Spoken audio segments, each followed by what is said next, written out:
Fritzy, you okay today? You seem I am preoccupied. You okay? I'm totally fine. Is it because we had the issue with the bar mitzvah where you ask all these athletes? Maybe. I was kind of waiting for someone to Okay. bring that up and Okay. tie that in. Okay. I don't know how it took almost an hour and a half to Well, not belabor that as much as possible. Here's the thing. You were bothered more by the officials than we were, and you're the one that reached out to all these athletes to give a greeting, congratulations to your son for his bar mitzvah. Yeah, maybe because I just don't tie the two that much together. I guess to Marvin's point earlier, like, am I going to not say anything bad or on the show because someone did a video for Jordan? But you were told that you're not allowed to do that. Before I did that or after I did that? Well, before the second one with your daughters. Right. The second one was primarily like Disney, Nickelodeon characters. But you were still told not to do it, correct? It was if I was told it was vague, and I think I had addressed that I was going to do it this one more time since Todd, I did it for the son. You lost your Christmas bonus after your son's bar mitzvah. And it was worth every penny. Okay. All right. I'm all in on it. All right. Okay. It's just how I have a lifetime special memory, and if people want to be petty for so does Dwayne Wade. You know, like my financial situation hasn't significantly changed because of that, so if it makes everybody happy. But it was wrong. It wasn't the most right thing to do. No, it was wrong. But I'm sure we've all done something in our lives that would be considered, you know what, that's probably wasn't a great decision to make. No. Was it wrong to do?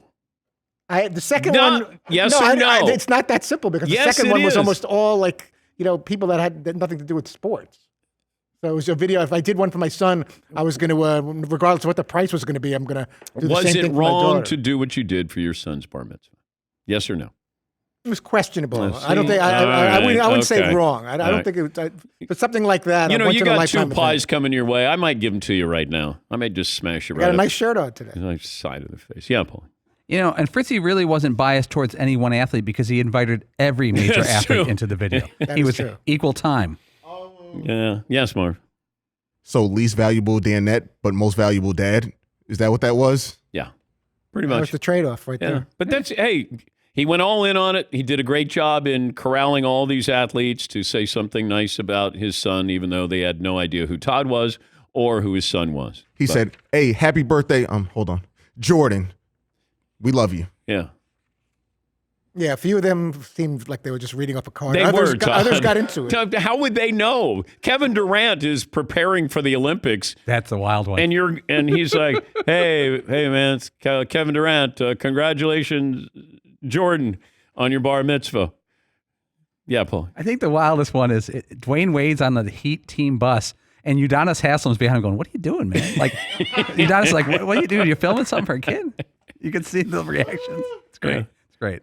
Well, they have a company called Cameo now that you actually pay these people to do these things for you. I got in on that right before the big bill came. You should have started Cameo. Even better. Yes, Marv. So would he have been all good if he did Cameo instead of reaching into his... If he had paid. Okay. Yeah, if he had paid to do that, went through the proper channels, I don't think, our bosses would have been that upset. But, I even said to Todd, I said, don't do it for your daughter. Yeah, but I got to. I said, okay. So you roll in. Least valuable Danette, but most valuable dad of the Danettes, apparently. Which makes it's very awkward when we have the guy from iCarly come on the show, how we're going to possibly do a good interview with him. Wow. It's going to be very awkward for you. I put you in a bad spot there. To the kid from iCarly. Yeah, when Zendaya calls in. Yeah. Gonna have to be one of those fluff interviews. Well, you did the bar mitzvah thing. I can't ask you tough questions now. Okay. Well, I can tell that you've learned your lesson, Todd. Well done. I'm all in. No. Because nobody's talking about the bas mitzvah. It's the bar mitzvah that you had every athlete known to mankind. Bar mitzvah was the more questionable one of the two. There was a lot of you just can't say it was my bad, but I'm glad I did it. That's all. Yeah. I didn't find it that controversial. I thought it was a really cool idea, and I went through with it, and it took me a year to get it done, and I'm proud of it. Yes, I do kind of appreciate that Todd's like, yeah, no, I'm good. Doesn't bother me at all, actually. I like people who don't apologize. Matt in Nebraska. Matt in Nebraska. Hey, Dan, how you doing this morning? Hi, Matt. Hey, I just want to put something to bed here. Throughout history in sports, superstars have always been given leeway. They mess up in their personal lives. The owners look the other way. The fans look the other way. And the owners don't care because they're putting the fans in the stands. And that's what you have with Fritzy and this bar mitzvah deal. He puts fans in the stands. You guys don't need to get on his case about it. Let it go. Ownership needs to realize the value that Fritzy brings to this program. And when you're the GOAT booker, you have people look the other way. The fans don't care. If it was a small-time role player like Paulie, you penalize him, you fire him, you just cut him loose. Okay. But you cannot penalize the greatest of all time, and that's what you have with Fritzy. Wow. Okay. I paid him too a couple of bucks for.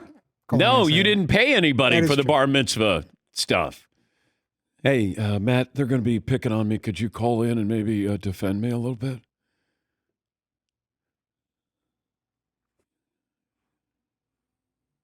That was very nice of him to try to show me a little support. Well, there's your support, and I choose not to look the other way, but we move on with it. You know, it's interesting. Like the mean comments that go back and forth, that's all playful and fun. And as soon as someone says something remotely nice, it gets very awkward and uncomfortable in the room. I just find that very fascinating. Anytime someone ever calls and says, "Hey, leave him alone," it's just everybody gets quiet and like doesn't like that. Yes. I know for me, I'm quiet because I'm holding back about a dozen instant reaction negative things to say to someone being nice. This is just very much in my nature to be like, oh, okay, well, here's a shot back. Yeah. Is there anything you would like to say? No, I'm trying not to. Oh, The segment okay. end All already right. before I say Okay. something mean to Todd. But because the mean thing that I was going to say to Todd is a joke, but it cuts too close. Let us decide that. Yeah. Like if I was going to say, yeah, there's no way Paul could have booked Ross Tucker and Tom Curran today. Valid point. Yeah, no chance. He's right. There's no way Paul could have done They that. do make themselves available. It wasn't the great get that you hear about behind the scenes in the executive board meetings about who's getting the big guests. Mario could have booked him. That is factual. I'm not going to be running around doing laps in the parking lot. Go, guess who I had on the show today? Yeah. And that's nothing against No offense. Mr. Curran. Yeah, or, it's nothing or against Mr. those two Tucker. guys, though. We No. love them, Yes, but we do. it's not going to be on the bottom line of ESPN. Anything they say, it's going to be the lead for Sports Center, but that's fine. When my wife says, "Oh, who'd you have on the show?" and then I'll go, Ross Tucker and Tom Curran. Don't they always come on? What is Yeah. that? That's Yeah. like not having any Like guests. she even knows, gosh, anybody can get those guys. Were they in studio at least? They could have just come in. Results from hour 2, the poll question there, Seton O'Connor. Well, nobody gets a flat out compliment on this show without something being attached Not to in a it. million years. And I'd have it no other way. No other way. It was so horribly uncomfortable for everyone in the room. It was. Oh, Fritzy does a good job. Oh, no. What? Why are they say Nowhere to something? go. Yeah.